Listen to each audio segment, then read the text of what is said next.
Hi, Lauren. Hi, Professor. How you doing? I'm good. How are you? Great, thank you.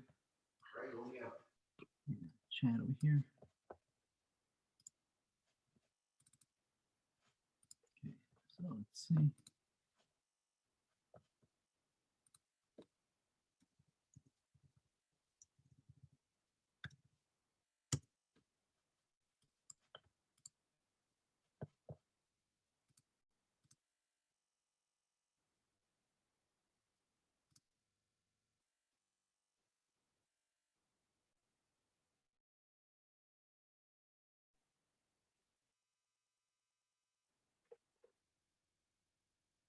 Hmm.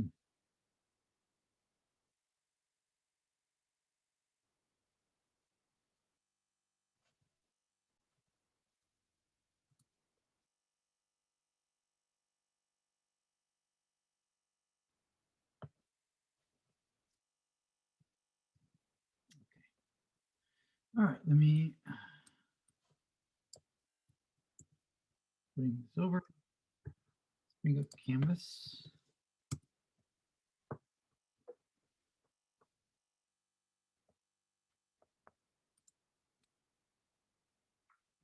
And let's bring up the syllabus.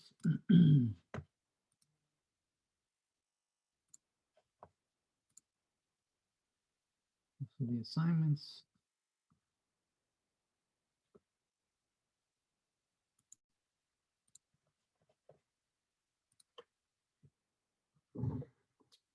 Oh, what?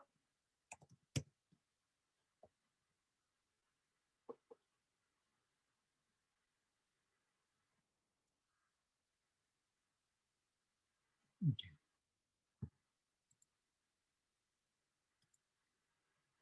All right.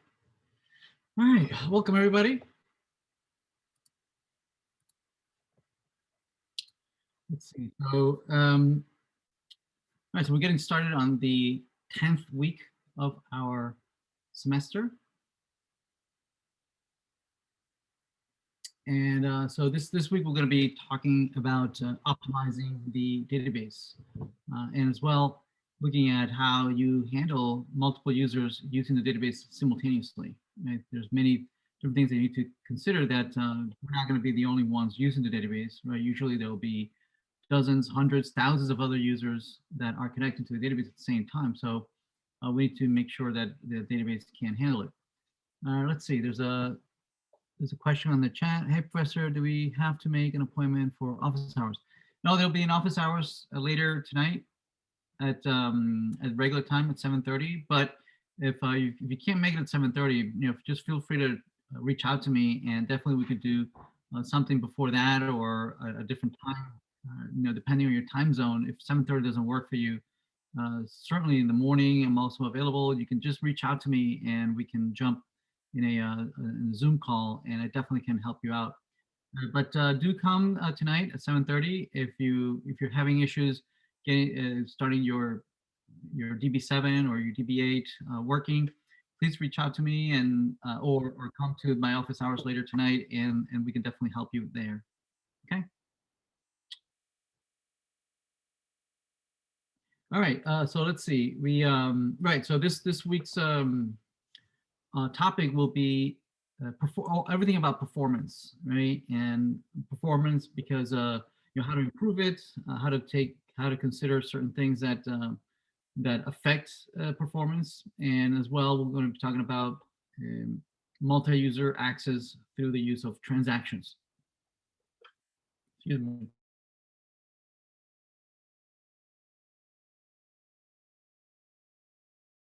To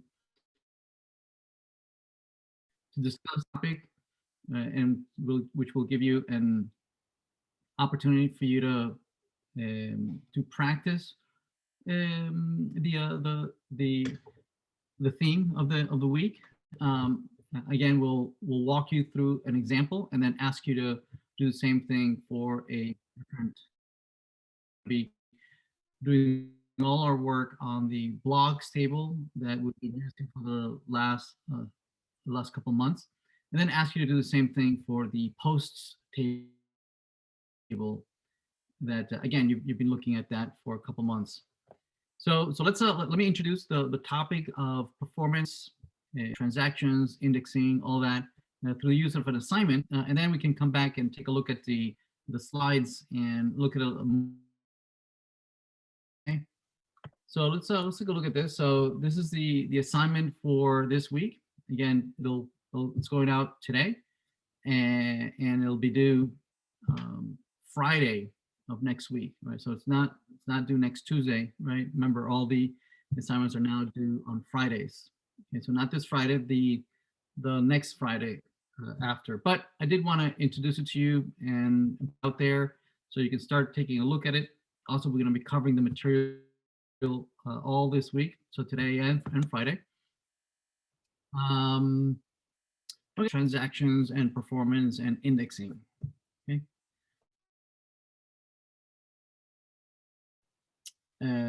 At how indexes can help or hinder performance, right? If you don't use them right.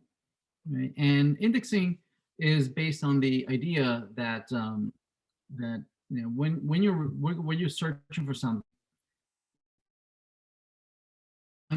depends on how much effort you put into storing that information, right? Our parents were right, and they would come into our room and find a messy room, and they would ask us, "Oh my goodness, how can you find anything in this room? Right? Everything is just in shambles. How can you find anything?" And there's some truth to that, right? If you put some effort at organizing your stuff, presumably you would be able to find things much easier. So same thing with data, right? If you have data that is completely randomly organized or disorganized, right, then it'll take longer to find things in the for that information, right, from the database, right? But if you put some effort into organizing that data, definitely you can improve performance, right? And the technique of organizing things in a database is the use of indexes. Okay. So we're gonna be adding some indices to our database. We're gonna be looking at the same database that we used for the last couple of weeks, and we're gonna ask you to add some columns to an existing database, right? So let me demonstrate. Let me bring up SQL. And I'm going to log in.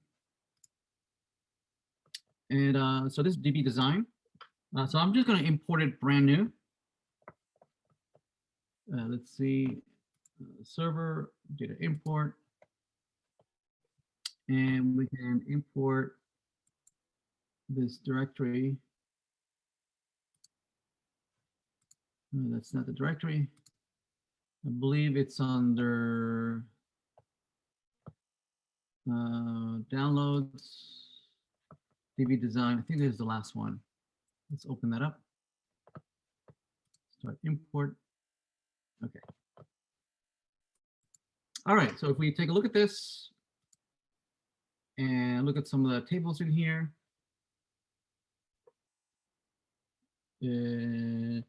Oh, looks like I already had some data in here. Let me see.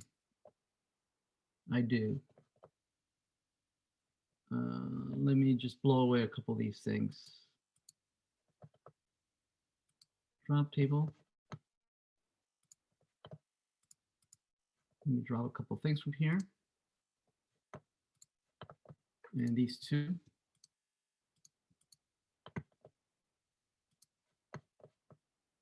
And the posts and the blogs. Where are the blogs?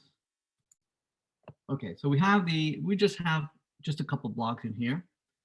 Let's see. Sure, Ryan. Let's chat after the lecture. I do have a class right after the lecture. I have another lecture, so I'm available if you folks want to reach out to me after 5. I'm free after 5, up until 7:30 when we have the office hours. So if you want to reach out to me, between 5 and 7:30. You know, I can be, if you text me, you're gonna type here my phone number. Please don't give it out. This is my personal phone number, but you know, don't hesitate to reach out to me. Just send me a text, and we can chat. Okay. Okay. So what are we doing here? What we're going to do is that we're going to take the existing blogs table, and right now we have these fields, right? We have the name of the blog, the topic, a couple of dates, right, and the user that is associated to that blog, right, the owner of that blog. So to illustrate the use of indices, right, we're going to create 3 dummy fields, right, that we can play around with in the blogs table, right? So we're going to alter the blogs table. We're going to add these fields. Okay, we're going to add those 3 fields. We're going to add, let me make it bigger. We're going to add, put this on the right-hand side. We're going to add a type column, a status column, and a country code column. It doesn't really matter, okay, what they are, right? What we want to illustrate to you is the effects of adding indices on these, right? And an index, it's very much like it's a field by which you organize data, right? For instance, if you have a phone book, right, that phone book usually it's organized by last name, right? And so we say that the phone book is indexed by last name, okay? And so it's indexed by last name because you intend to search the phone book by last name, okay? So that it makes it easier to search when it's sorted. It's organized, it's sorted by last name. But what if you had a phone as opposed to a last name? And you wanted to say, well, I would like to know who this phone belongs to. Well, the fact that it's indexed by last name, then the phone book is useless to you, right? You have to search the names of those of the people one at a time, right? And as opposed, but if it was sorted by phone, by the phone number, then it would be much easier to find, you know, what phone belongs to who. Then we would say that it would be indexed by phone number, okay? So not necessarily it's just sorted, it's just organized. It's organized by either last name or phone. It's whatever field you want to be able to search by. You want to search by phone, then you would like an index on the phone. If you like to search by last name, then you have an index on the last name. So same thing here. We're adding these 3 fields. And presumably we want to be able to search by type, status, or country code, okay? So yeah, we want to illustrate what the performance of having indices or not having indices, okay? So I'm going to add these 3 indices on the blogs table. Say enter. Well, not the indices. We're adding these three new fields, right? If we get the blogs, we see that we have now the same blogs as before, but we have these 3 new fields, right? Type, status, and country code that were not there before. Okay. All right. Excellent. And now we're going to add an index. We're going to add an index on these 3 fields, right? We're gonna alter the table again and add an index called blog type, blog status, and blog country code. Those are the names of the indices, and they're you can create those indices on a particular field, right? Just like you would index by last name or index by phone number, we're indexing by type, status, and country code. Okay, and notice that it says ascending, right? It's going to sort the table by type, by status, and by country code, which is weird, right? Because you can only really sort by one field, right? If you want to search by last name, then it would be sorted by last name. It could not be also sorted by phone number. So what usually happens is that we leave the table the way it is. We don't touch it. We don't actually sort the table. Right? What we do is that we create an index, and an index would be a small, tiny little copy of the original table.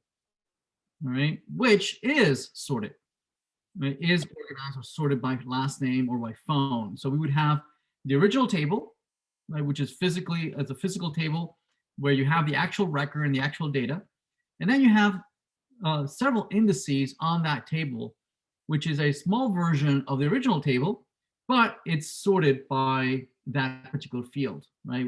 One of them would be sorted by last name, another would be sorted by phone. And then those smaller tables have references back to the original table or by where those records are. It says, okay, well, you can find that record. This one is sorted, right? And it points to the original record saying, oh, that's the record that where it was originally.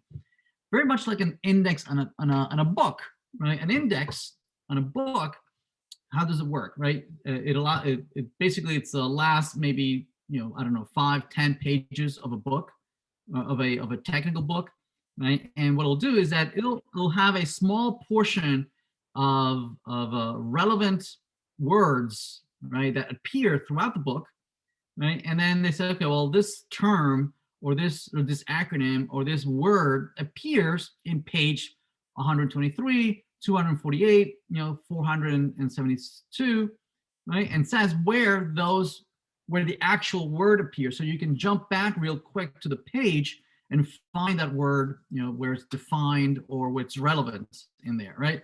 And that's what an index does in a book of a book, right? And usually it's at the end of the book, right? And it's a small version of the book, right? The book might have thousands of pages, but an index might be just, just a 5 or 10 pages long, and it just has words that are relevant, and then a reference of where that word appears in the actual book.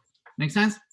Right. So same thing here. We are making indices, right, that are organized in different ways so that we can go back to the original data and find it quickly. That's basically what we want to be able to do. So here we're creating 3 indices. One is the block type index, the block status, and the block country code, right? So that these are smaller versions of the original table, right? And they have reference. They're going to have references back to the records that where they belong to. Make sense? Okay, so let's create the indices. So I'm going to copy this, right? And I'm going to paste it here. I'm going to select it and execute it, right? Notice that it was successful. It says, yep, we were able to create these 3 indices, right? Everybody good? Okay, so yeah, we have those 3 indices. Okay, now we want to look at the performance when we are interacting with the database, right? With this particular table, and we want to see, and how many seconds does it take to do certain things, right? Now for this, we only really have 6 records or 5 records. Okay, so really to see any difference on whether we we want to be able to have enough data stored in these tables, right? So that if we do anything, it's not going to take such a small amount of time that it's irrelevant, right? So what we're going to do is that we're going to populate our tables with lots and lots of data, right? We're going to populate it with hundreds of thousands of records. Okay, so to do that, what we're going to do is that we're going to create a procedure. We're going to create a store procedure, which we might already have, like the create the random blocks procedure. Just a second. The dog wants to get up.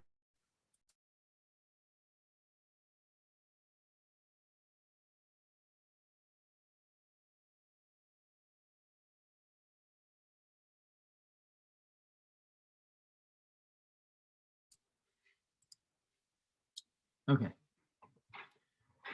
Right, so we're gonna modify our create random blocks store procedure that we wrote a couple of classes ago, and we're gonna add these 3 random fields, right? And the 3 new fields that we have, right? We're gonna populate them with random data. Right, so let's modify our store procedure that we already have. Okay, let's see if we find it here. We go to the store procedure. We have create random block. We're going to say alter. There it is. And so let's modify this. Let's add, let's see, let's add these 3 fields. Copy that. Oh, country, album. What? Random. Oh no, that's not it. Random blog. Let's see. Where's random blog? Oh, there it is. Alter. Okay. Let's make that a little bigger. Oh, I already have this. Oh, okay. Looks like when I imported it, right, it didn't override the store procedure. Okay, perfect. I already have it. All right. So this one's going to generate random types, random status, and random country code.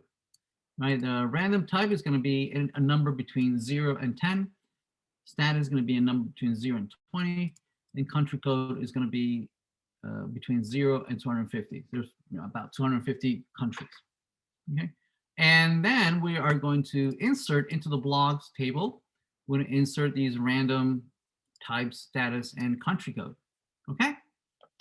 All right, excellent. So we have that. Let's go back here, and now let's use this store procedure to create a couple 100,000 records. Okay, so we're going to the store procedure takes as argument the how many we want and the user, the owner. So let's go pick out a user. It's not that one. Let's close that. Let's close that, and let's see what we've got in our users. Users.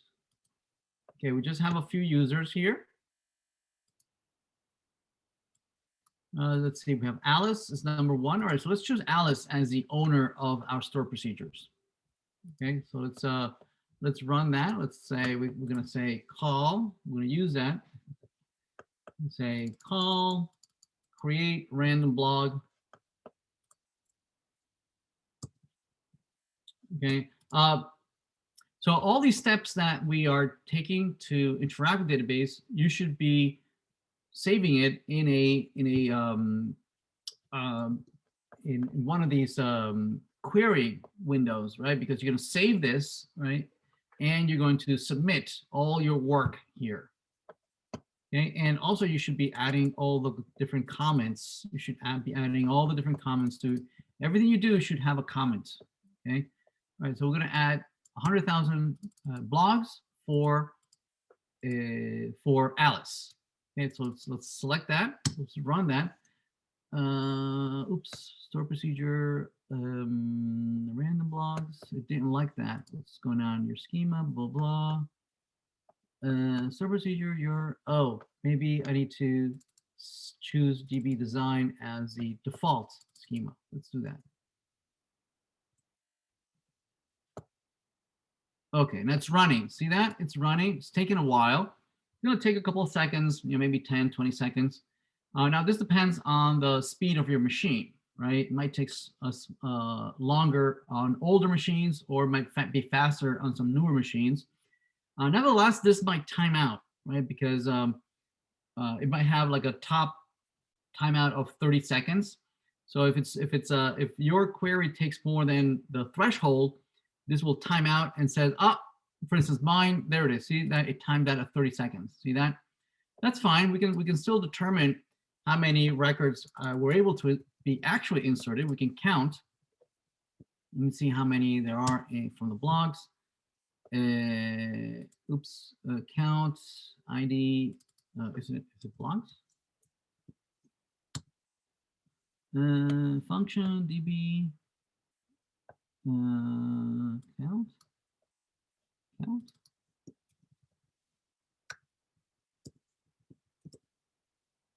Okay, there they are. Okay, we were able to insert quite a few, right? So I got a little over 100,000 records. Okay, right. So it doesn't like capital count. So it's lowercase count, and this is lowercase blogs. All right, so we were able to create about 100,000 records. Let's run this a few more times. Right, let's run this a couple more times, right? To have some substantial number of records right? So that when we make a query, it can come back saying that, okay, well, it took 10 seconds or 30 seconds or something, as opposed to, just a few seconds or milliseconds. Actually, some of the commands are nevertheless going to just take a few milliseconds to complete anyway, even though we might have a huge amounts of records, right? All right, so let's give it a couple more seconds. There it is. It timed out. We can ask how many records we got. Okay, we got a little over 200,000. Let's do it just a few more times.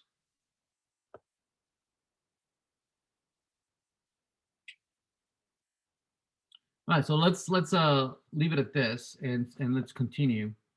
So what we're going to do is that we're going to create a table. We're going to create some dummy tables, and just to show you the impact that having or not having indices has on certain commands, right? So first of all, we're going to create a database, a table that's going to be empty at first, but notice that it's going to have exactly the same. Okay, let's see if that worked. Okay, that created 300,000. Okay, so we're going to create a new table. We're going to call it B1.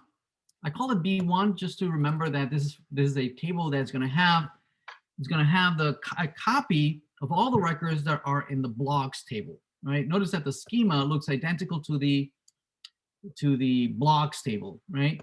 And has ID, has name, topic, created, updated, user, type, status. So it has the same exact fields, the same data types, but this one does not have indices, right? So this first one doesn't have indices.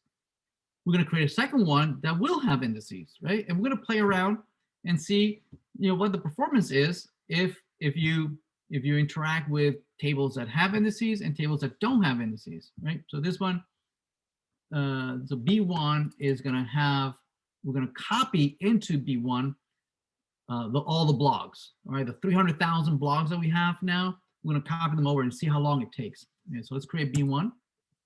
Okay, we have B1, and if we refresh here, you'll notice that we have a brand new table B1. There it is. Let's do the same thing and create a second blog, a second table. We'll call it B2. Now, this time around, this B2 is not going to have, is going to have the indices, right? So B1 doesn't have indices. B2 is going to have the same exact schema as the blogs table, right? But this one is going to have indices, right? The indices are going to be on the type field, status field, and country code field, right? Notice the names we're choosing, right? When we were creating our blogs table, the indices that we chose were blog type, blog status, blog country code. So notice that we added this blog in front of it, and the reason is that the names of the indices, they need to be unique. Homework is locked. Let me see. Let me share. Change to anyone. Okay, I'm going to copy the link. I'm just going to paste it here. I'm going to paste it here in the chat if you want to open it up and follow along, right? Don't get started doing the assignment just yet, right? Just follow along for now, okay? All right, so we have B1 and B2, right? The difference is that B1 doesn't have indices, B2 has indices, and I was saying that the names of the indices, this first string, right? That is the name of the index, and those need to be unique across the entire database, right? Well, within your schema. Within your schema, the names of the indices need to be unique, right? Obviously within the table, but also across tables, right? You can't have two indices that have the same name. All right, so yeah, so this is an index on the type, on the status, and on the country code. All right, so let's see. Let's create it. I think that the instructions for B2 is incorrect. It says create with the schema as blocks, but without but with indices. But with indices. What about this one? Okay. Thank you. All right, so let's create it. Let's select this and run this. Okay, that created B2. We can refresh this and we see that we have now B1 and B2. See that? Okay. All right. So we have now the two tables. Let's now see the effect that certain commands have on whether you have indices or not. Right? So let's do this one first. All right. Let's copy from blogs. Right. Let's copy from blogs to into B1. Right. So all the records that are in blogs, right, which is I think it's like 300,000 records, we're going to copy them into B1. Right. So let's do that. So I'm going to copy this. And when I did it, I think it was for like, I don't know, 700,000 records, and it took me almost 3 seconds. Right. So let's copy this. This might be shorter because we have less records. We only have 300,000, I believe. So let's do that. So that's running, and okay, notice that it took, let's see, it says 300,000 records, 2 seconds, a little over 2 seconds. See that? So this one is a little over 2.017 seconds. Right? I just copied it from here. See that down here? Okay. Now let's do the same thing, but for B2. Okay. And what we'll find is that it's going to take longer. It's actually going to take longer. Let's paste that, and let's run it. And it's running. There it is. It's running. We don't know how many seconds yet. Okay, there it is. 4.489. So this is 4.489. So more than half, right? It took more than half the time, right, to copy over those records, right? And so it definitely could improve the performance. Indices definitely could improve performance when you are reading the data from the database, but it's going to make it worse for when you need to update the data, or you need to update or insert into the table, right? So it depends, right? You need to make sure that you understand your database, and that if you're if it's a table for where you mostly read, then indices can definitely help you. But if you have a database where you mostly write to the database, right, then indices can actually work against you, right? So you have to be careful, right, about using indices correctly. Okay.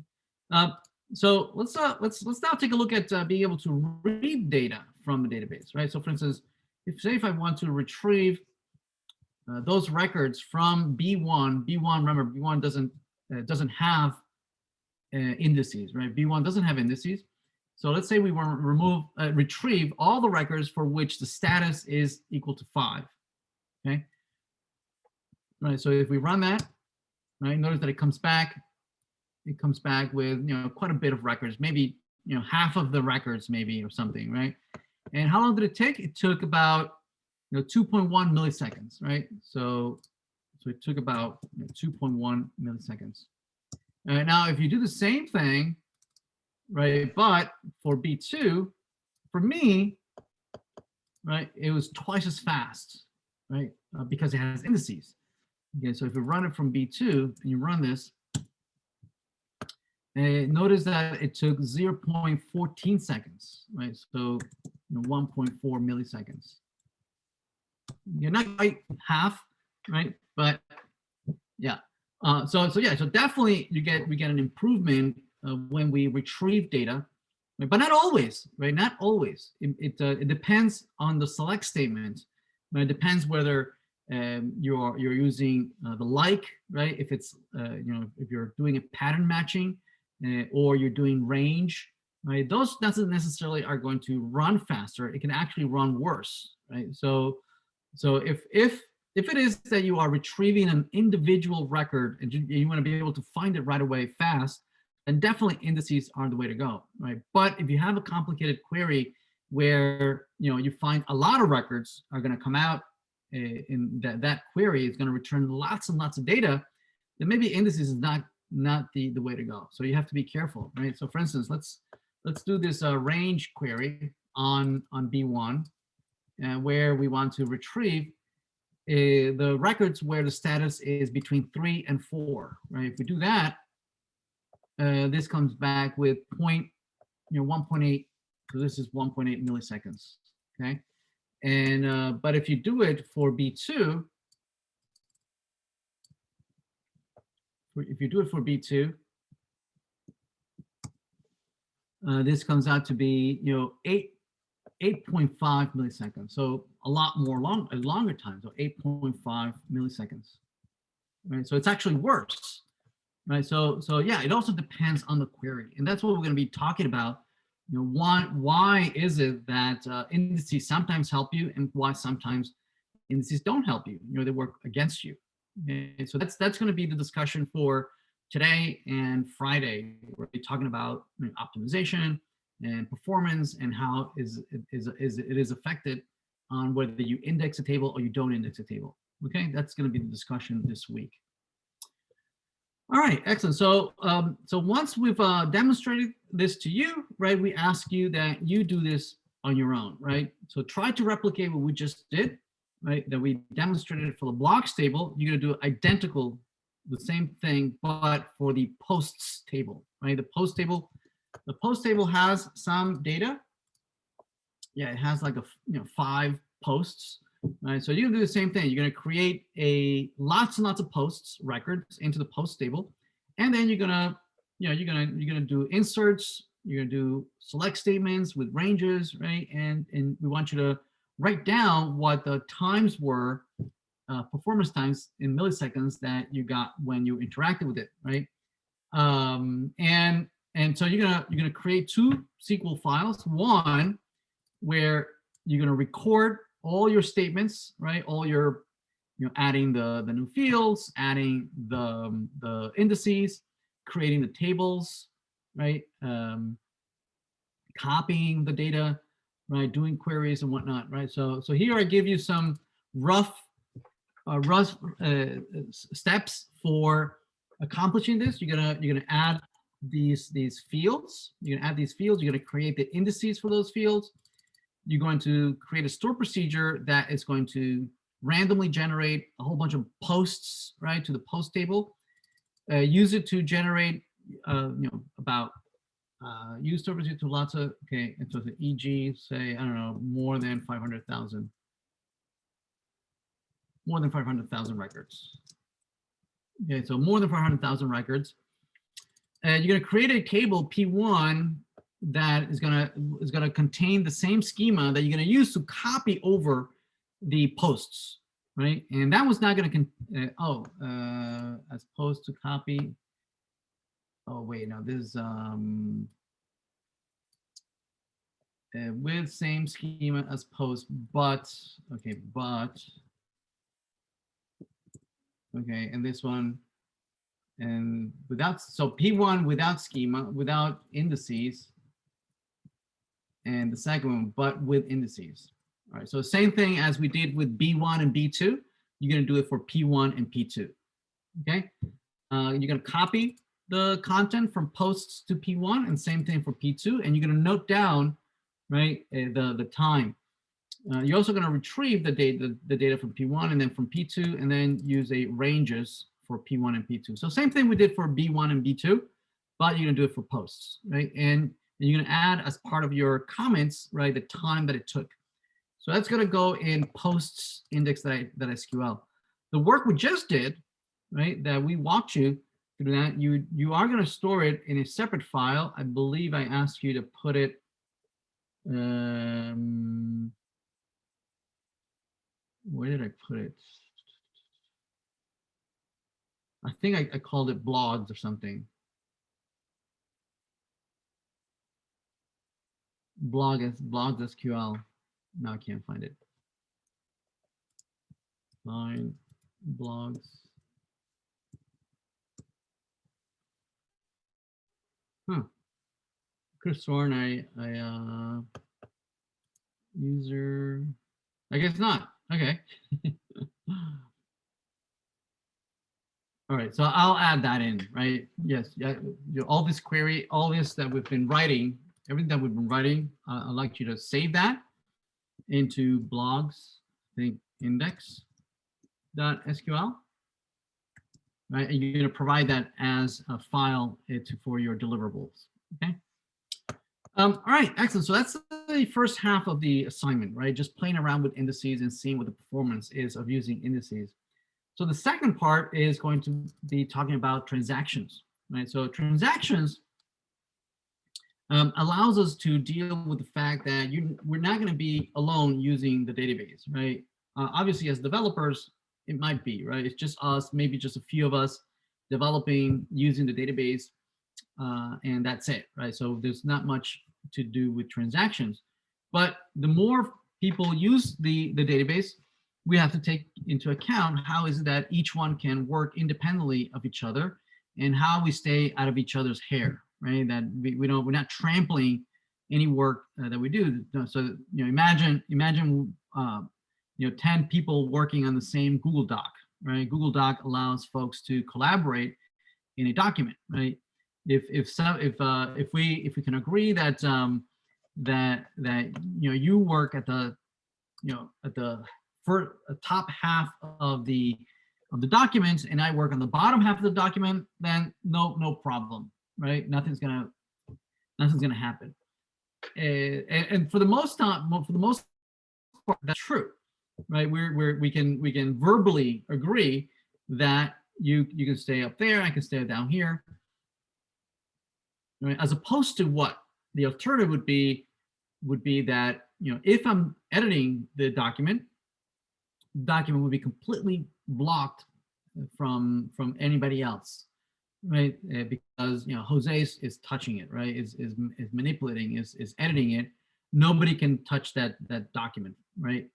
And that would be very inconvenient, right? It would only allow one person to work on it at once, right? So that could be inconvenient. The other alternative would be that perhaps one person can write to the document, but others can just read. I can just see what you're doing. I can see any changes that you're making. I can read.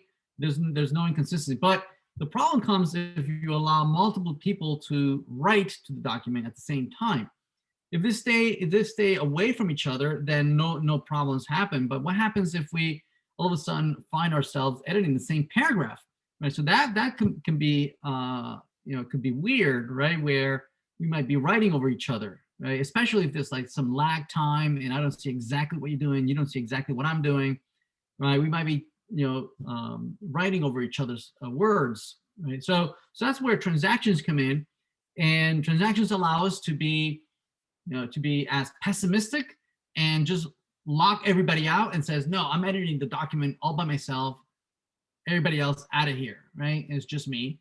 So you could be very, very pessimistic, or you could be very optimistic where anybody can come in here and do whatever they want, and we'll just deal with it verbally, and we'll just shake hands and say, okay, you'll stay up there, I'll stay down here. Nothing's going to happen because we're not working on the same piece of document. So it could be, and anywhere in between, it could be completely locked.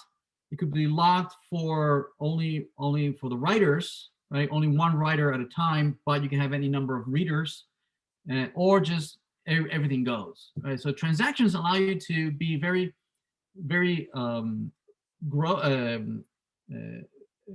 you can change the granularity by which you can manipulate the document, right? You can be very coarse, right, and say the entire document, or you can be very fine, right, and say, well, I'm only changing this paragraph, so I'm going to lock everybody out for this paragraph, right? So this analogy, obviously, we're not modifying documents in a database, we're modifying tables, right? We have records, and so who can access a table, right? And which records could be accessed, and who can access, who can write, who can read. So all those kinds of things is what transactions allow us to do, right? Of manipulating either a single record or an entire table, right? And so transactions allow us to do that. So to illustrate this phenomena of using transactions, what we're going to do is that we're going to simulate this. We're going to create two users, user A and user B. Okay, and we're going to create two connections to the database, right? And we're gonna and we're gonna simulate two people, right, accessing the database at the same time using two different connections, and see what happens. How transactions can help us to isolate these two users from each other so that they can work independently of each other. Okay. So yeah, so first we're going to create two users. And so here's just a couple of screenshots on how to create the users. If you go to the database and you go to management, right, and you click on user and privileges, notice that I've created user A and user B. Right? And you can do that by creating here add account, and then you can provide the username and password for those new users. Once you create them, okay, make sure to give them DBA access, right? So they can pretty much do everything they want. And then what you'll do is that you'll create two connections, right? You'll create a connection for user A, and you create a connection for user B, right? And here you can see the connection. Notice I've called it user A connection, right? You can create it by clicking here on the plus, right? So if you click on the plus sign, you get this editor, this window, where you can provide the name of the connection. You can provide the host. You know, that's always going to be either local host or 127.0.0.1. It's always going to be 3306. The user is user A. I would suggest that the username and password is the same, just so that you remember what it is. So it just says user A, user A, user A for the username, user A for the password. And then you get a test connection, and then you can log in. Okay, so let's open those two connections. That's a connection for user A, and then the connection for user B. There it is. All right, so we have the two connections live. I'm going to close my DB connection. There we have it. Okay. All right. So what are we going to do? We're going to do the following. Once you have the connections, this is what we're going to do. All right, so you create the two connections. You log in with two connections. So you're going to end up with connection A and connection B right here. Now the work, so each user is going to be interacting with the database, right, from their point of view. Okay, and so the SQL that you're going to be writing for user A, right here, we're going to be writing a whole bunch of SQL for user A, right, and here we're going to be writing a whole bunch of SQL for user B, right. And what you're going to do is you're going to save these, right, to separate files. And we're going to call it user A blogs and user B blogs, right, .sql. You're going to save that. That's going to go into the submission, right? So submit that for this assignment. Okay, so we're gonna to play around with this. We're going to add a field called add revenue. Add revenue. You imagine you have a blog, and on those blogs, right, you have one of the revenue streams is that you have ads running at the bottom of the blog. Yes, and so, well, actually, that probably will be for like a post, right? And you can either have it by post or the posts that are as part of the blog. So this would be probably the ad revenue if you aggregate all the advertisement for each post. You come up with this ad revenue for the whole blog. Okay. Anyway, so this is the field we're going to use to keep track about the ad revenue for the blog. So let's grab that. And from user A or user B, doesn't really matter. We're gonna send this command. We're gonna alter the blogs table, and we're gonna add a new field called add revenue. Okay, right now we don't have. I don't believe we do. If we open the table and look at the blogs table, we don't have add revenue. We don't have add revenue. Right, so I'm gonna add that field. I'm gonna run that. Okay, there it is. It's done. And so if we refresh the blogs table, notice that we have the add revenue field at the bottom. Okay. All right. So we have that. Okay. So again, from either user, doesn't matter. We're going to initialize. We're going to initialize the ad revenue for a particular blog. It doesn't matter which one, but we're going to choose 3. If you don't have a blog with ID 3, just pick out another blog. Doesn't matter. Right? We can see we actually see the blog, what's in there, we should have like 300,000 records. So yeah, so we do have blog with ID 3, so we're going to use that one. Let's use that. And so let's update that blog, initialize the revenue to be 100,000. So let's run that. Okay, there it is. So we have blog number 3 has $100,000 in ad revenue. Okay. Notice that all my changes that I've done so far, if I go to user B, which is also connected, right? I can do the query here of the blog as well.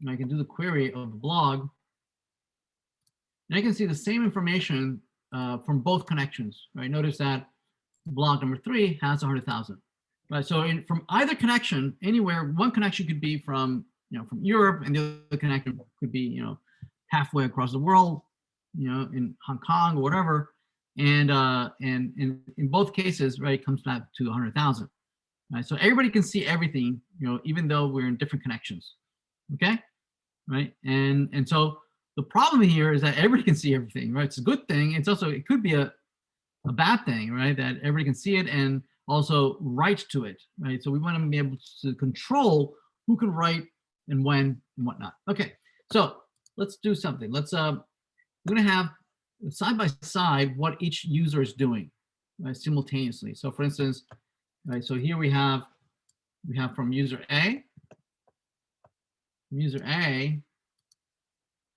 right? If we run that, it shows that the ad revenue is 100,000. It's what we would expect. Right, it's 100,000.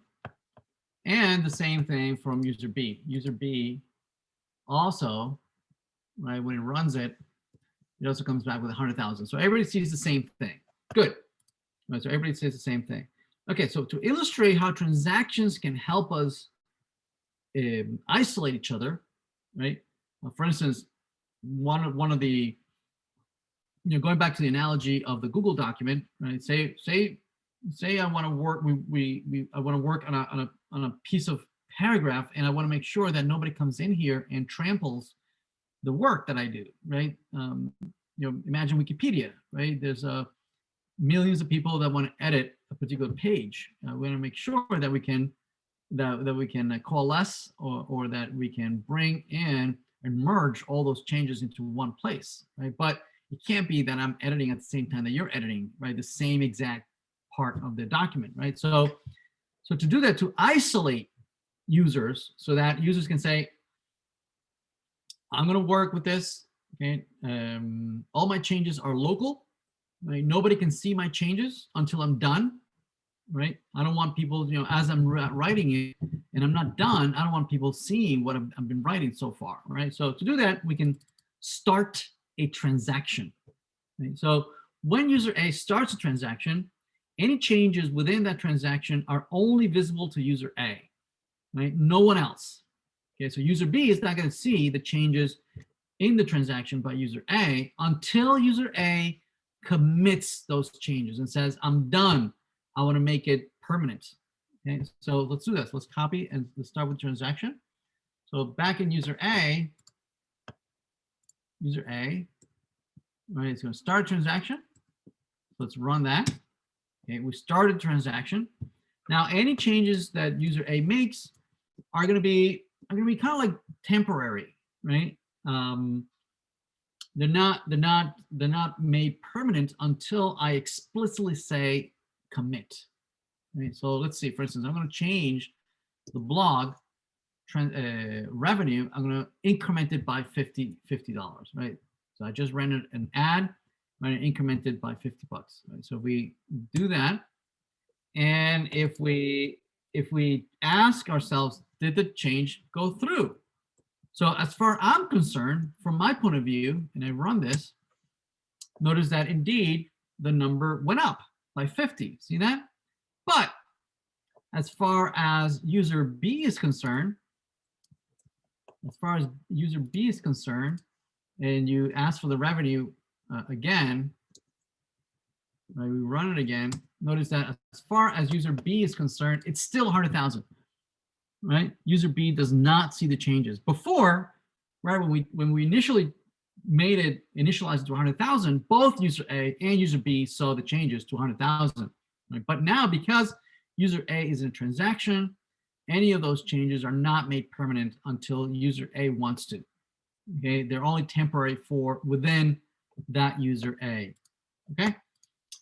Actually, the user A might decide to roll back their changes and says, "Oh, I made a mistake. I want to undo everything and just throw away my changes completely." Right? And so what the database can do is, it maintains this like temporary cache version of the changes you've made, right? And it doesn't make them permanent until you commit. But all the way through before committing, you can throw away all those changes and say, "Oh, forget it. I don't want to commit any of this." You can roll back and go back to where the database was before the transaction began. Right, so I can say roll back. So user A can now roll back. I guess I could copy this, both of these. Copy this.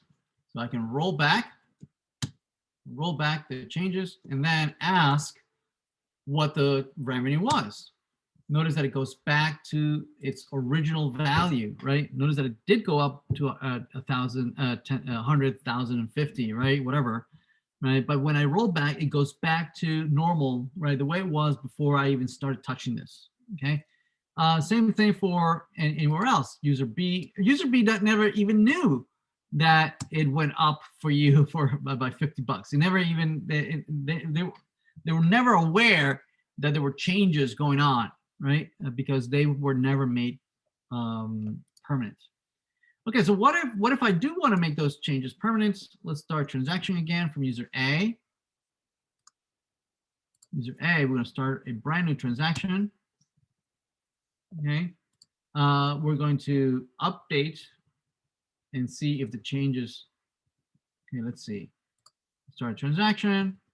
We're going to update it to 150. So we're going to increment the revenue by 150. It'll go from 100,000 to 100,000 to 100,000, 150.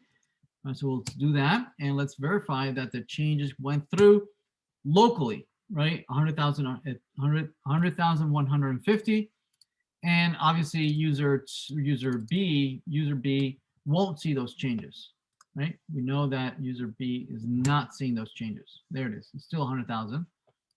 Okay, but if user A now does a commit, okay, let's see what happens, right? So if we go back to user A, and now user A does a commit, let's run that, makes a commit.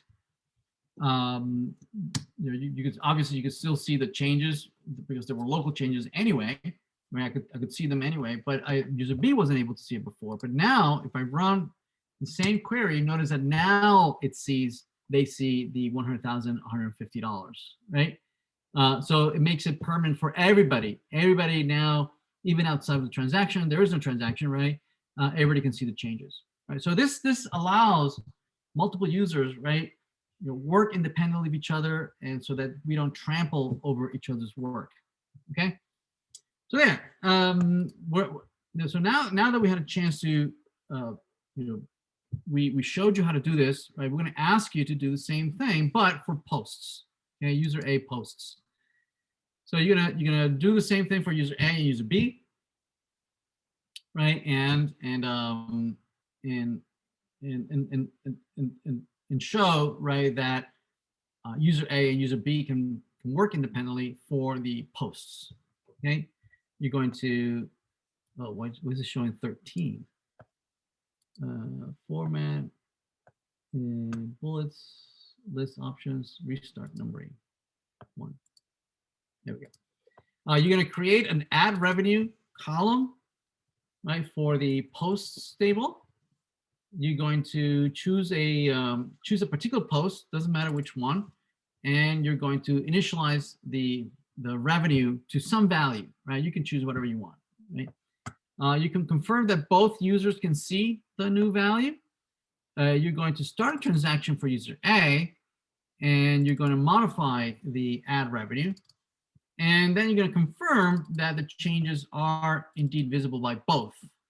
Oh, confirm the changes are only visible from user A. And okay, you can only see it from user A, but not from user B, right? You want to roll back. You can roll back the changes from user A and confirm that it goes back to its initial state. Okay. You're going to start another transaction from user A, and you're going to modify the ad revenue of the same record. And then you're going to confirm that user A can see it, but not user B. You're going to commit from user A. And then you're going to confirm that both users can now see the changes. Okay. All right. Let's see. There's a question on the chat. Assuming user A and B are both working on something separately, but one of them gets rid of something that the other depends on, what happens when they both commit? So as long as you maintain the transaction separately, right? None of them, neither one of them will see the changes from the other.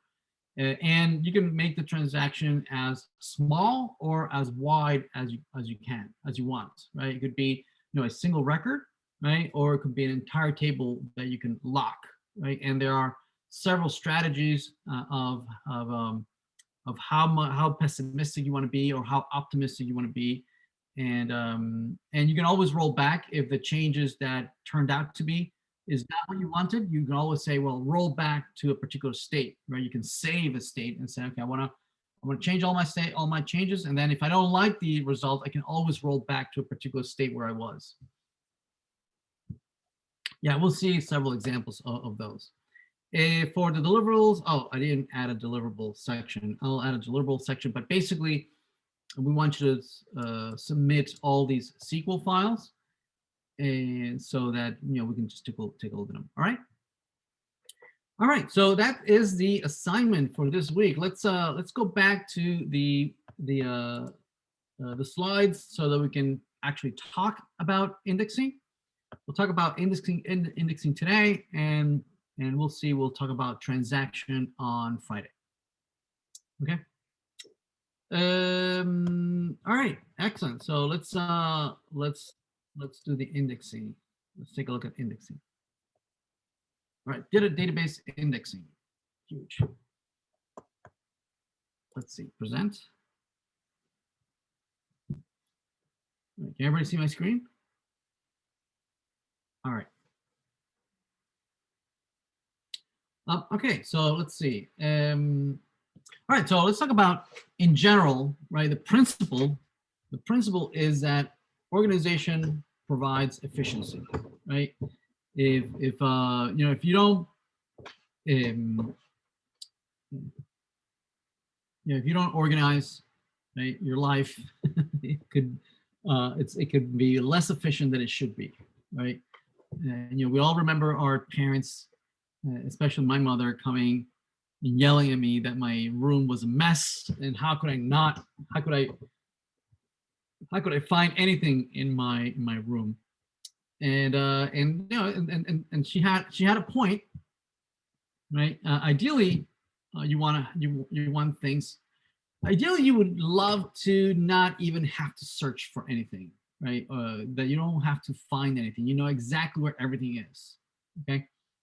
But in general, we can, if you've taken a course in algorithms, you might have covered material there that discusses performance, and that if you have an array of data, a collection of data that is unsorted, unorganized, right? The only way that you can find something in something that is disorganized is to go one at a time, element by element, starting at the beginning, and comparing it against what it is that you're searching, right? You pick up the first element, you look at it and it says, oh, this is not it. You throw it away, right? You go into the next one.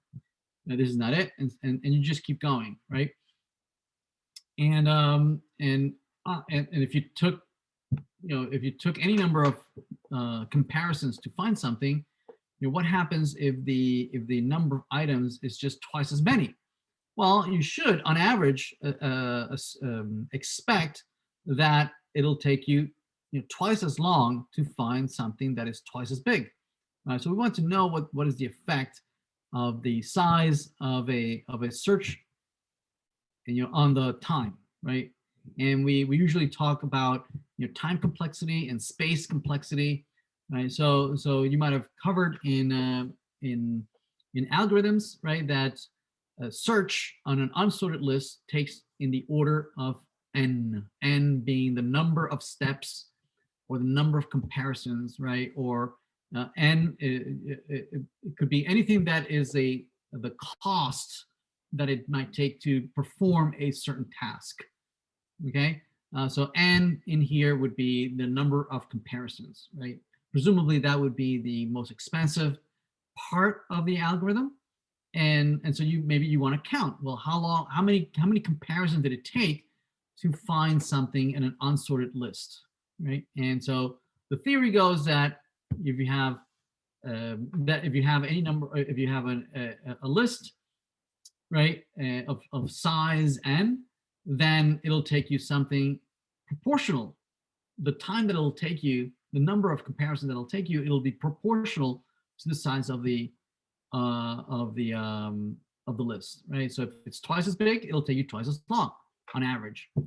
Now we saw that if you spend some time improving the organization of that set, like for instance, what if you just sort it, right? You organize it in alphabetically or numerically. You sort it out.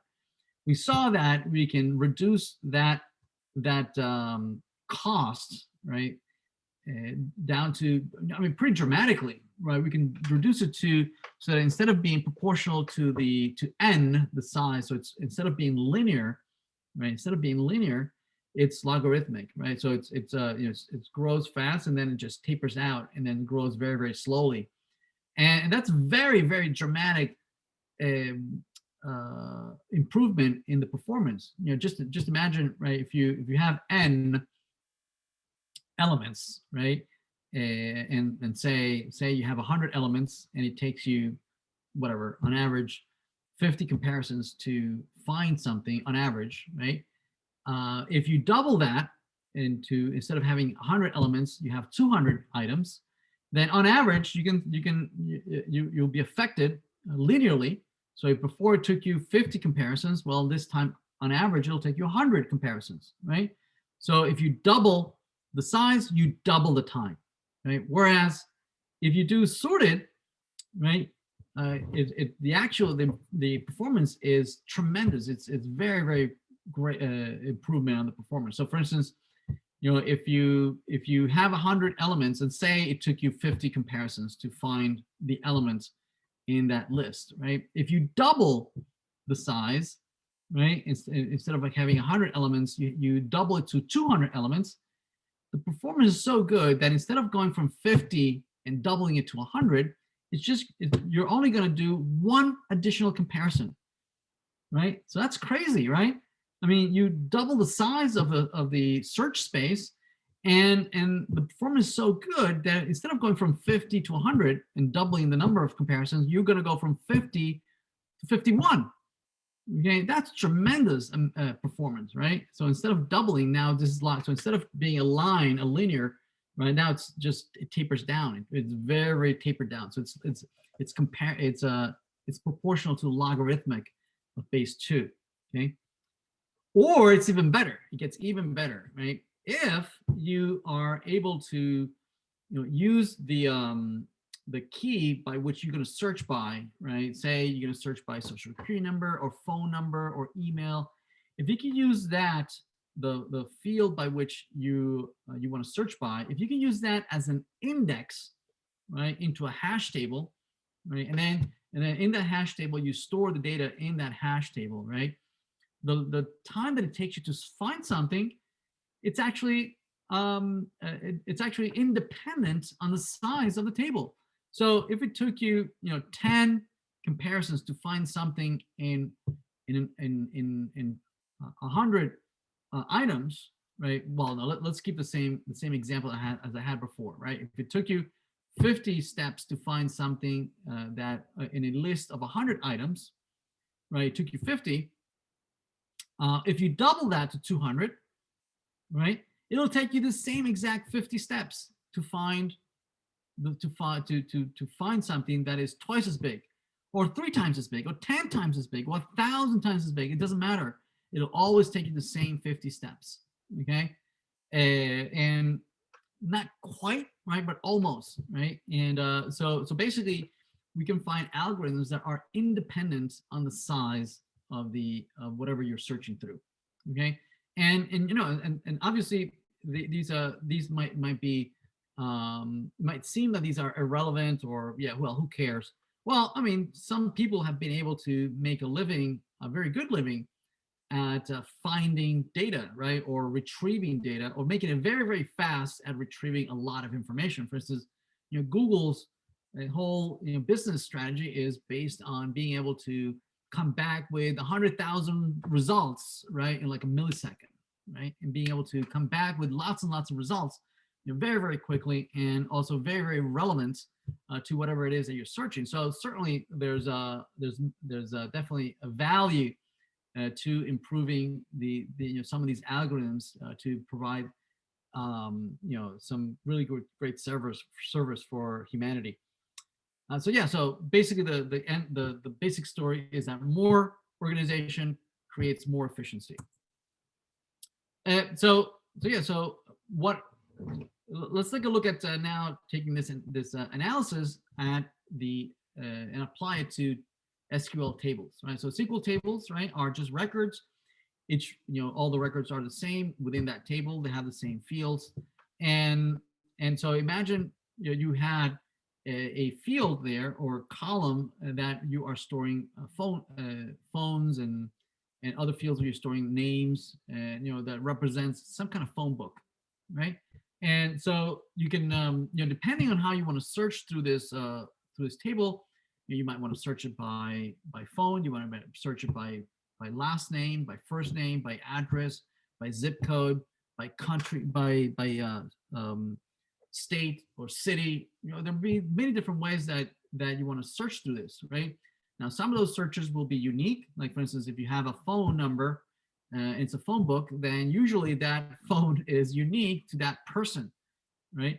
It's not like two people are going to be using the same phone. That makes no sense, right? It'd be just one person, one phone. Or if you have a last name, well, last name probably is not unique, right? It might be that many folks might have the same last name, so it might come back with multiple records, right?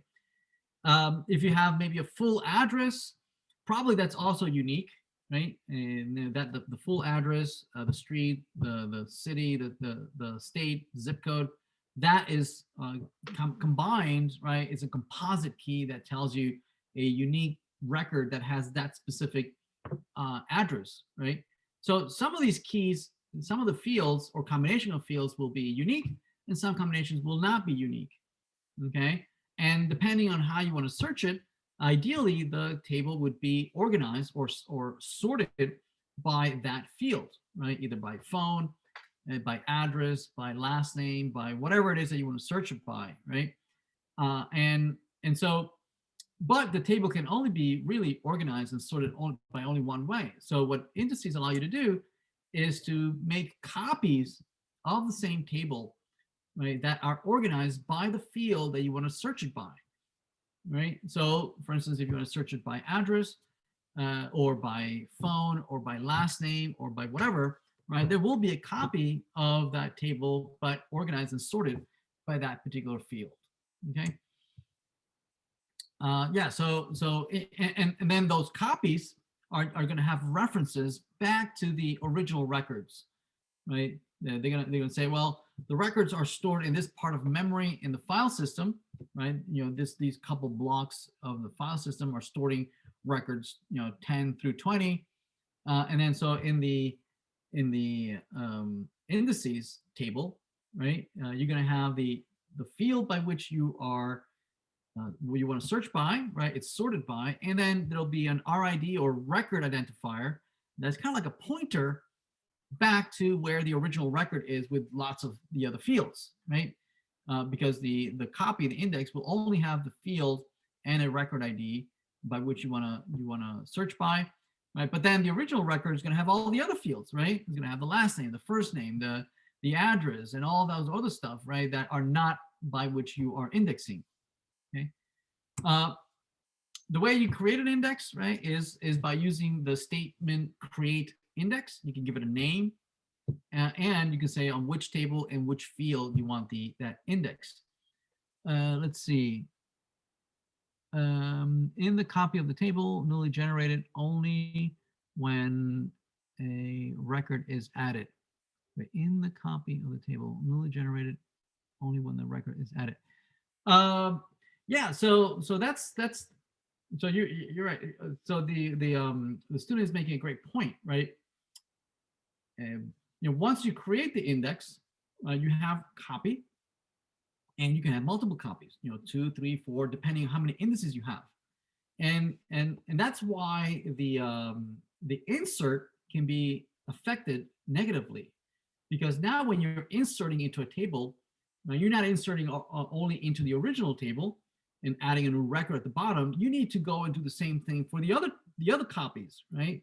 That also need to update or make sure that those are updated so that they have references to the original record or the original records plus this new record that has been added, right? So we need to check to see if those indices, they need to be updated and to make sure that they are indeed referencing all the records. That's why it can get very, very expensive to insert into a table that has multiple indices, because you need to update not only the original table but all these other copies, right?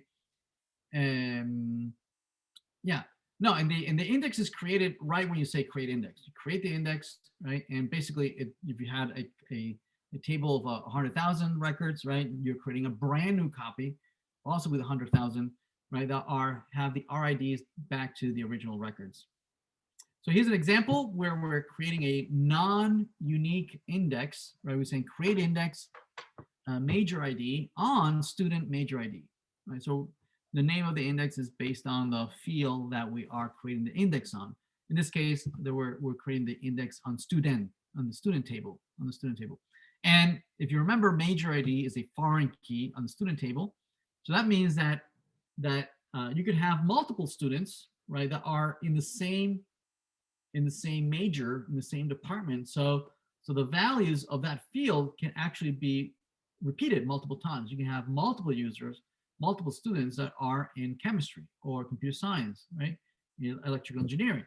So we say that this is a non-unique index, right? And most foreign keys, obviously, foreign key that is not also a primary key, right, will have values repeated. So it's a non-unique index. Now here, if we are making an index on a primary key, well, then that by definition is a unique index, right? Meaning the values of that column, right, doesn't repeat, right? So by definition is unique. The values are unique, they're not repeating, right? And we will see that the performance is affected tremendously on whether you use unique indices or non-unique indexes, right? So you want to make sure that you take that into account as well, right? Yeah, so unique index, right, is when you create an index on a field that you know is unique, like a primary key, or some other field that you know it's unique. Maybe it's not the primary key, but it is unique nevertheless, right? It might be a phone number, it might be an email, right? It might be a domain or something like that. That you know it's unique, right? I have my email, you have your email, and they're not the same, right? And so we could use that as a unique index.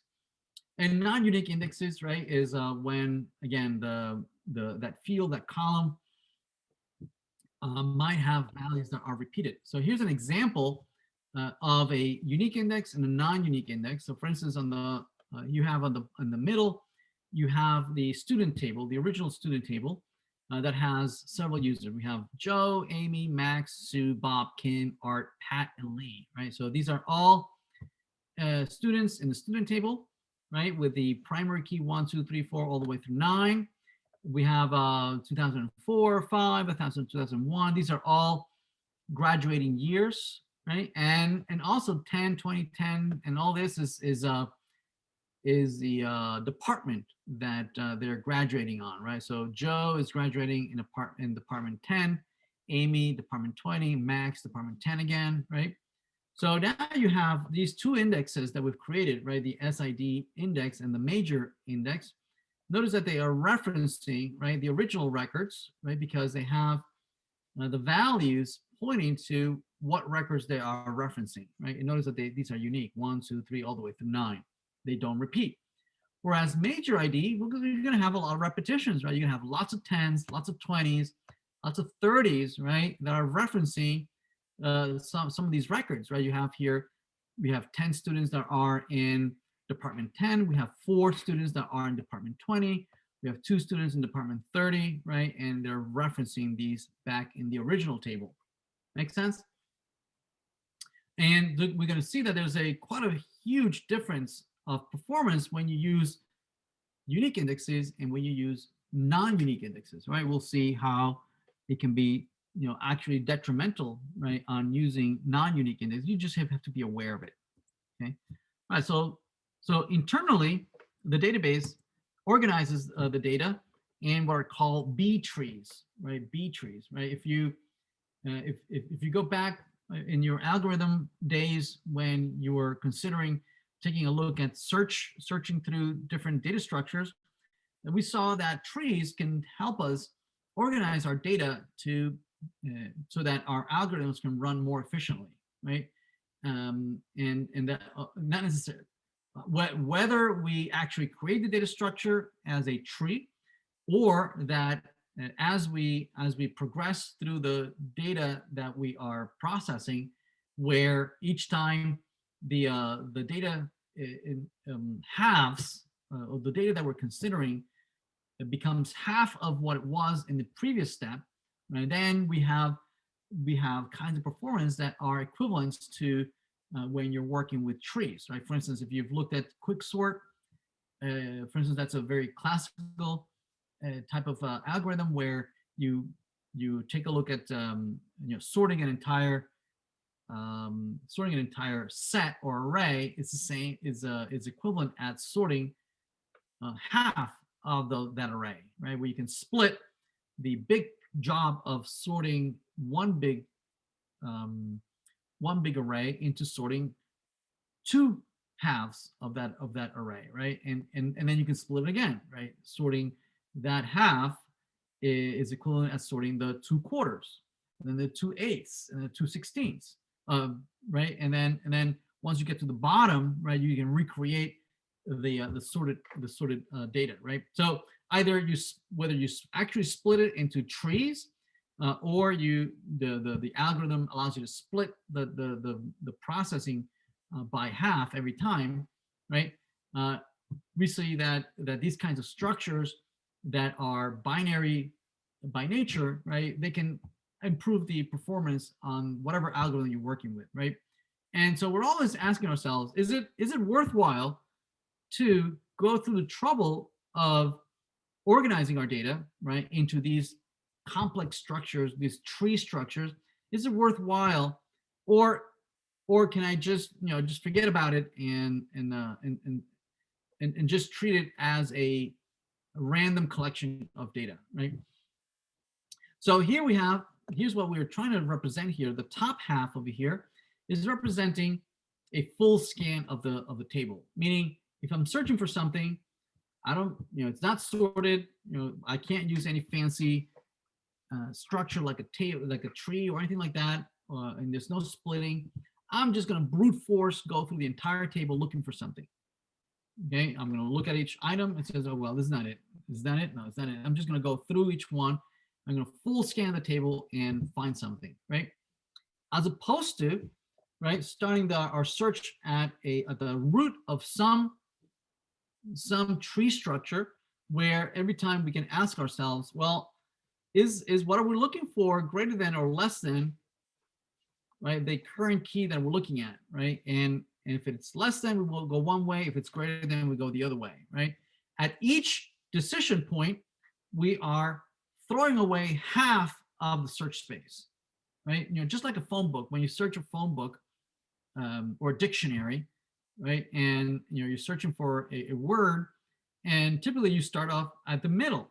And when you look at the middle, you say, okay, well, is the word I'm looking for is in this page? No. Well, then you ask yourself, well, should I search on the right-hand side or should I search on the left-hand side? And so if the word you're looking for is greater than the word on the page, then it should be on the right-hand side. If it's less than, it would be on the left side, right? But each time you make that decision, right, you're throwing away half of the entire search space, right? So when you open up the dictionary, you look at it, you can immediately determine whether your word is on the right or the left. If you decide it's on the right, then you are on the left, you're completely ignoring the left-hand side of the search space. It's gone, poof, right? So same thing here, right? If you have a tree structure that is referencing all the records down below in the table, as you're comparing what you're looking for, either a phone or an email or whatever it is that you're looking for, you can compare against this tree structure and decide, to go left or right. And each step, you throw away half of the search space. You go one step further, you throw the other half, and so on and so forth, right? So basically, the first comparison throws, a half of your search space. Then the next one throws a quarter. The next one throws an eighth and a 16th, and so forth, until you at the bottom, right? You either find the record or the record's not there. Make sense? Now, so we always want to say, well, should I do a full scan, just a brute force, and find something? Or should I always look for using these data structures, these tree structures? And it actually turns out that it's not clear cut. It's not always clear cut, right? If the table is small enough, if it's a tiny table, then it's very hard that you can beat just full scan, right? Just iterate over an array and find something, and that you're done, right? It's not worthwhile to even have a table, a tree structure, if the table is so small. Also depends on your query. If your query is going to nevertheless return most of the records in the original table, then there's no point, right, of maintaining this data structure where of a tree structure, because you're not looking for an individual record, you're looking for most of the records anyway. So you're going to have to iterate over the records anyway, right? Then why bother having to use this structure, right? So it depends on the query. Right? If your query is about retrieving an individual record and finding it as fast as possible, then yes, right? Definitely, this it's very hard to beat the tree structure. If you're looking for an individual record that has a specific value, right? Definitely the tree structures like a B plus tree are your best bet. So anyway, so this B plus tree, somebody has to create them, right? And there's an algorithm, there's a set of steps of creating these trees, right? They're very specific types of trees. And these trees, they're built from bottom to top, right? They grow from the bottom, right, of all the elements at the bottom of the leaf of the tree. And then as you insert more records into the table, right, these tree structures start to grow and split and grow and then split again and grow, right? Pushing up the nodes, right? The roots of these tree as they become bigger and bigger to represent more and more records, right? At the leaves is where you have references to the records, to the actual records, right? And so the search space, right, and the decision on whether to go left or right is embedded in the creation of this tree, right? And the number of steps that it would take you to find anything on the tree, on the database, is proportional to how tall, how high, how deep this tree is, right? So for instance, how long would it take you to find number 5? Well, it would be 1 hop, 2 hops. So 2 hops, you can get to number 5. Actually, anything in this tree can be found in just 2 comparisons, right? Starting from, here's the first comparison, and then the second comparison reaches number 24, right? So even though you might have 30 items, you're not farther away than just 2 hops to any element in this tree, right? And the idea is that you want to try and keep these trees as shallow as possible, right? And the shallower, the faster it will be for finding things. But obviously, the shallower it is, the wider these trees are. That means that you're going to have a linear search, right, for each one of these nodes. So you have to be careful, right? You don't want to be too shallow, because then it becomes just full, just complete shallow tree would be just a full scan, right? So you do want to split and create these structures where you want to have a balance between, not fully flat, which is just a full scan, right? But you don't want it too tall that you have to make so many hops to get anywhere, right? So these slides just go through examples on the tree and how values are being inserted traverse the tree and find a spot to be inserted into these nodes, right? And so these nodes might contain 4, 5, 7, 10, 20 elements per node. And so when they're full, right, they split, right, and they push the node up. They also try to create this tree to be as balanced as possible. You don't want you don't want these trees to be skewed to one side versus another, where the deeper side of the tree would take longer to search than shallower parts of the tree. So you want to make sure that they're nice and balanced so that any element that you search in the tree is going to take more or less the same amount of time. Okay, so here's an example of inserting value number 8 that it didn't fit into the didn't fit into here, right? Because 8 goes here, 2, 3, 5, 7, then 8. Right, since this is full, it doesn't fit, so it's going to split into 2. So it splits, right, and then it'll put half of the elements on one side of this new node, the other half on the other side, right, and then make space for adding number 8 in there. Okay, so here's another example, right, where you're looking to insert number 20. 20 falls between 13 and 24, so it would go in here. And here it would have to be inserted into this node here, but there's not enough space, so there's a split, right? And we put half of the elements on one side, 14 and 16, and then we put 19 where it goes, right, alphabetically or numerically, and then we copy 20 and 22 in there where they go, right? So you're not going to be asked to build any of this, right? We just are just introducing you to the idea that these structures exist. Right, they are used for improving the performance in the retrieval of data, and they're very, very common in data retrieval, data storage. Okay, this is just a more illustration of trees. Okay, all right, so let's take a look at how index, right, affects performance in different ways. Okay, so let's see. So we're going to create those two indices we set earlier on the student table. One is a non-unique index major ID, and the other one is a unique index SID, right, index. Okay, and so one of them is unique, the other one's not unique, and we want to see the difference in performance between the two. This is the same graph from before that we are illustrating that the SID index is unique, whereas the major index is not unique. Okay, so what happens if we retrieve? If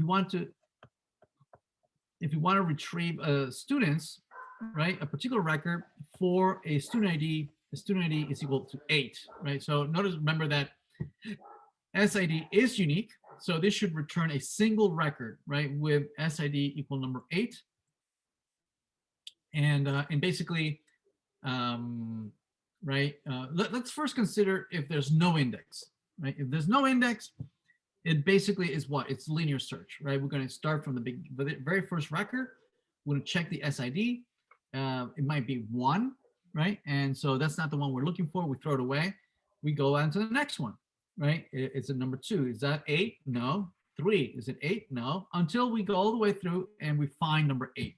So basically, it's just linear search, one at a time. And the amount of time that we take is just proportional to the number of students that we have. Okay. So now, if you use an index instead, if you use an index, you don't do the linear search, right? Instead, what you do is that you follow the B tree, right? You follow the hops in the tree, and that might take you, depending on the height of the tree, it might take you 2 hops, 3 hops, at most, right? Depending how high the tree is.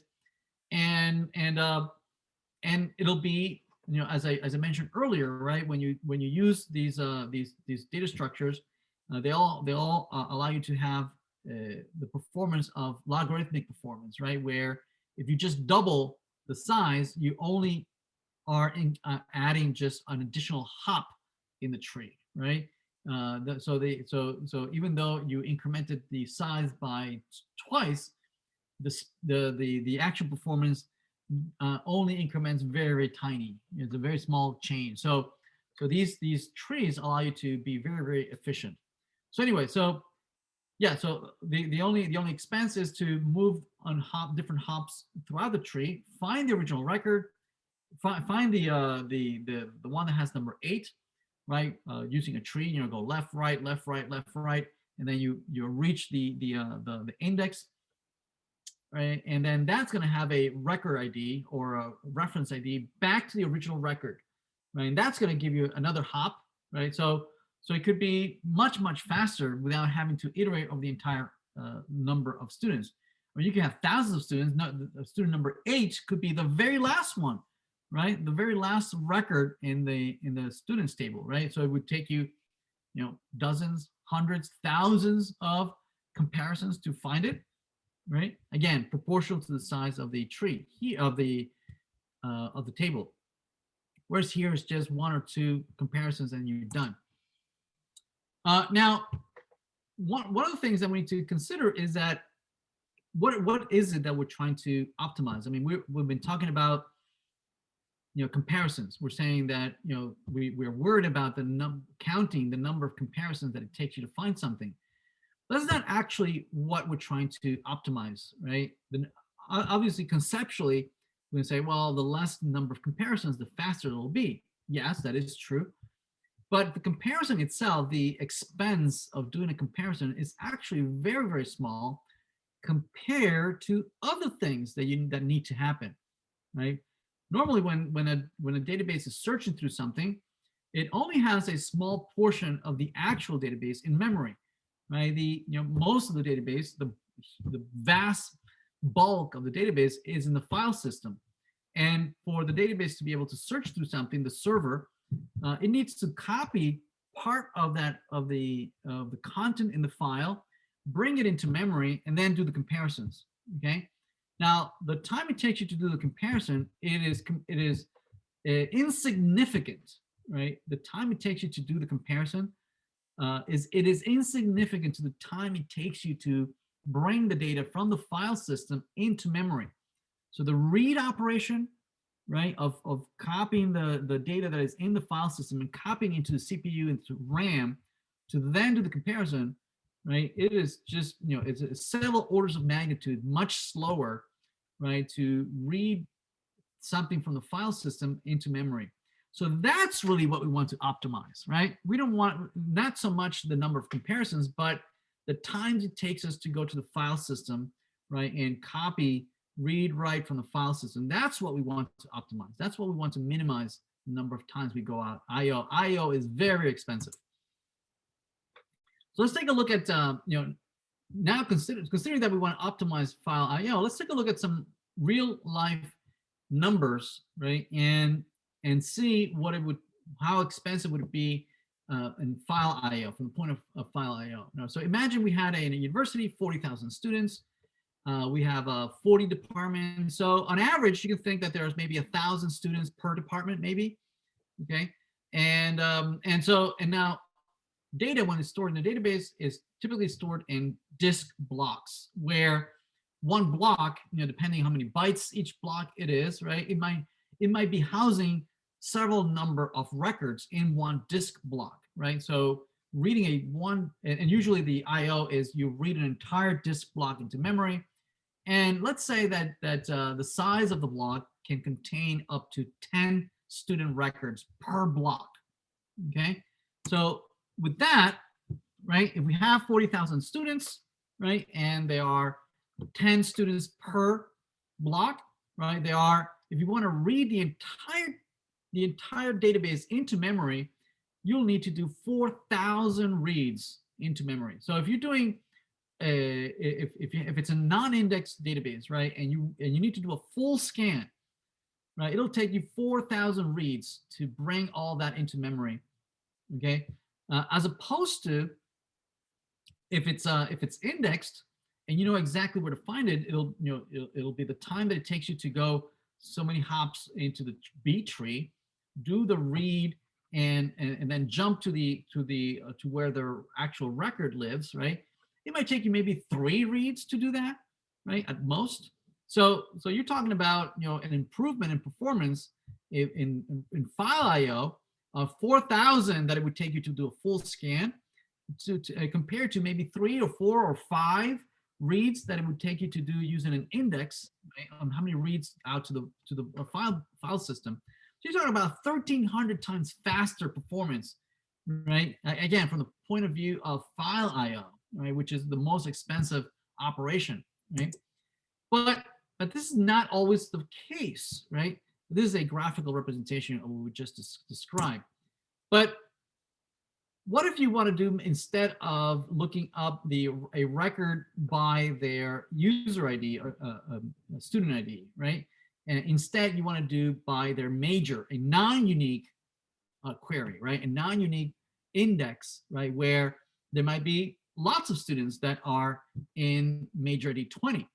Okay, actually we know how many. There could be 1,000 students, right? There's an average 1,000 students per major, right? So the algorithm would be that a full scan would be, right, I need to go a full scan, and I can find which students are in the major ID that I'm looking for, right? And a full scan will give me, again, same thing, 4,000 reads, right, to identify all the people that are to retrieve those 1,000 students. It would take me 40,000 reads to retrieve all the 1,000 students that are in a particular major ID.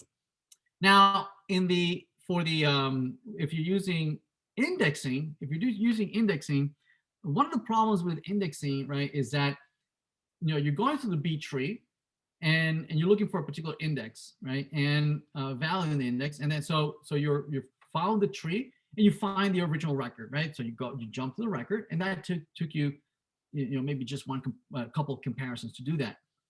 The thing here is that to do that, you had to read an entire block to retrieve a single record. Okay, in that same block, there could have been another record for the same major ID. But there's no way for you to know, right?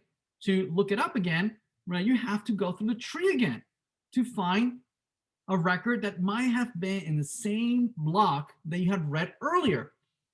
Okay, so using non-unique keys like a major ID could be less efficient, right? Well, definitely it's less efficient of using unique keys, right? Because you are missing, right, the option of considering that block not for just that one single record, right, but multiple records that might have been in that block, if you would have done a full scan.